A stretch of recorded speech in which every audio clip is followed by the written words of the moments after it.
Europe at a turning point. This week's biggest stories. From troop withdrawals in Germany and Putin sheltering in bunkers, to a Hantavirus scare on a cruise ship and €1 student lunches in France, this week, Europe found itself at the center of every major story. Here is what the continent's press was saying. Story 1. Trump hits Germany. US troops are leaving.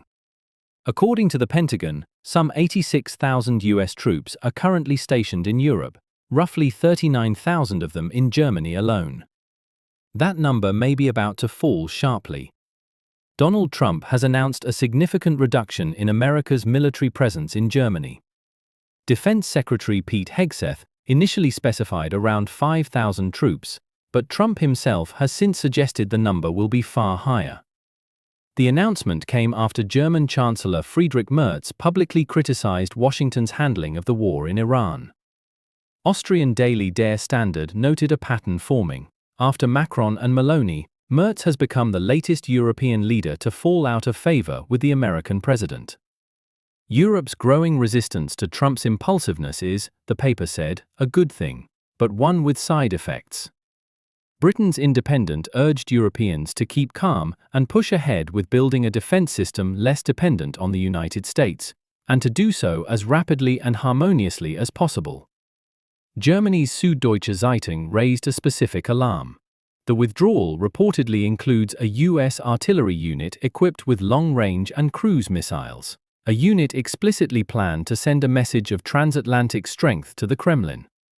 Canceling this deployment, after Trump spent another hour on the phone with Putin, the paper warned, could almost be interpreted as an invitation to Moscow. Not everyone agreed the threat was existential. Portugal's Publico argued that a full withdrawal would take years and could face resistance from the US Congress. But the Dutch De Volkskrant was less reassured, calling Trump's approach a display of amateurism and arrogance, and concluding that American global isolation is already underway. For former EU Commissioner Paolo Gentiloni, writing in La Repubblica, the message was stark. The days when the Americans were in charge will never return. Nostalgia, he wrote, is not a strategy. Story 2. Russia's Victory Day without tanks.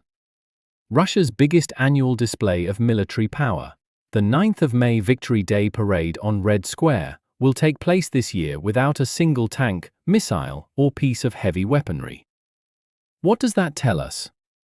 Moscow's Ministry of Defense cited the current operational situation and concerns about Ukrainian drone attacks. The decision has been read across Europe as a remarkable admission of vulnerability. Germany's Frankfurter Allgemeine Zeitung wrote that last year the Kremlin acted from a position of demonstrative strength. This year it is clearly on the defensive. The fact that the Kremlin is also shutting down mobile internet across half the country for the occasion only underlines the point. Switzerland's Tages-Anzeiger drew a wider conclusion. Ukraine has not only survived, it has made minor territorial gains and forced Russia to scale back a parade that has become central to Putin's political identity. The momentum, the paper said, is currently on Ukraine's side. Poland's Gazeta Wyborcza argued that Zelensky would be fully within his rights to attack the parade, given that Russia responded to Ukraine's own declared ceasefire with drone and glide bomb strikes. One voice of caution came from Switzerland's Weltwoche, which warned against triumphalism. Cornering a nuclear power that feels existentially threatened, it argued, is a recipe for dangerous escalation, whatever the short-term optics. Story 3. Putin in the bunker. Fear of coups and drone strikes. Multiple intelligence reports and commentary from inside Russia paint a picture of a Kremlin leader under unusual and mounting pressure. According to sources cited by Italy's La Repubblica, Vladimir Putin has stopped sleeping at his official presidential residences. He reportedly spends most of his time in underground bunkers, bans his personal staff from carrying mobile phones, and has been intensifying security around him. A US intelligence report cited by CNN speaks of fears inside the Kremlin about a plot and a coup since at least March. Austria's Der Standard added color. A Ukrainian drone exploded just 7 kilometers from the Kremlin last Monday night. Russian air defenses are increasingly overstretched, and Trump has proven too unpredictable to provide Putin the political cover he may have hoped for.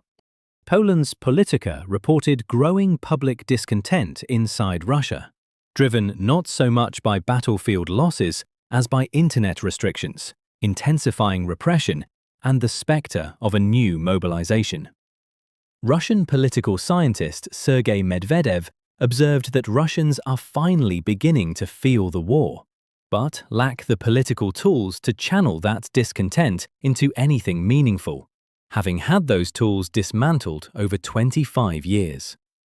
Another Russian analyst, Vladimir Pastakov, voiced a darker fear, that Putin may actually be trying to provoke Ukraine into attacking Red Square on Parade Day to justify some utterly outrageous escalation in response.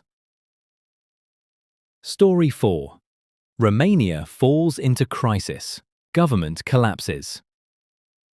Romania's centre-right government has fallen, brought down by a no-confidence vote that has rattled markets, alarmed the European Union, and raised hard questions about democratic stability in one of the EU's largest member states. Prime Minister Ilie Bolojan's National Liberal Party was toppled by an unlikely alliance, the far-right AUR party joining forces with the Social Democrats, who had only recently been part of the ruling coalition themselves. The central dispute was austerity. Romania carries one of the heaviest budget deficits in the European Union, and Bolojan had been implementing cuts to bring it down. Immediately after the vote, the Romanian leu weakened against the euro and borrowing costs rose. Rating agencies signaled further downgrades are possible. G4 media editor Cristian Pantazzi warned that abandoning the austerity program would almost certainly trigger the suspension of EU funding. Hungary's Népszava saw a broader warning for the whole of Europe. The alliance of Social Democrats and far-right that toppled Bolojan has punched a hole in the firewall democratic parties have tried to maintain against the populist right. And the European socialists, the paper said, are looking the other way. Story 5. Yerevan Summit. 40 countries, big speeches, no decisions. More than 40 leaders gathered in Armenia's capital, Yerevan, this week for the European Political Community Summit. The agenda was ambitious: European security, the wars in Ukraine and Iran, the prospect of US troop withdrawals.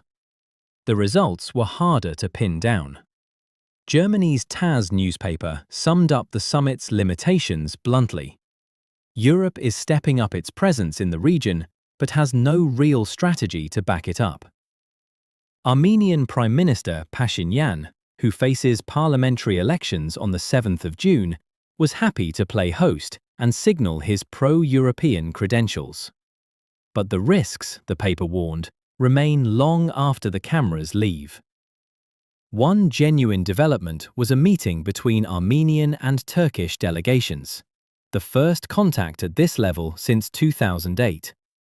Turkey's T24 noted that economics often succeeds where politics fails, and that an open border between the two countries could transform the entire region into a transit zone.